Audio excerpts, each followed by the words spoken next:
आपण बघत आहात एकेपी न्यूज मराठी. आपला आवाज आपली ताकद. सबस्क्राइब करा, शेअर करा, लाईक करा. AKP news Marathi.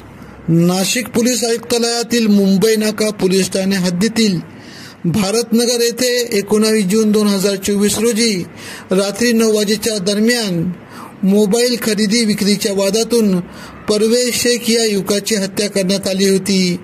हत्या करणारा अकीब गुफरान इद्रिस सय्यद वय 28 राहणार भारतनगर गल्ली क्रमांक 2 वडाळा रोड यास ताब्यात घेतले.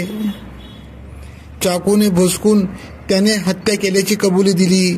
सदरची कामगिरी गुन्हे शाखा युनिट क्रमांक 1 चे वरिष्ठ पोलीस निरीक्षक मधुकर कड यांच्या मार्गदर्शनाखाली सहाय्यक पोलीस निरीक्षक हेमंत तोडकर, पोलीस हवालदार शरद सोनवणे, धनंजय शिंदे, महेश साळुंके, विलास चारोस्कर, अमोल कोष्टी, राजेश राठोड, जगेश्वर बोरसे, समाधान पवार आदींनी केली.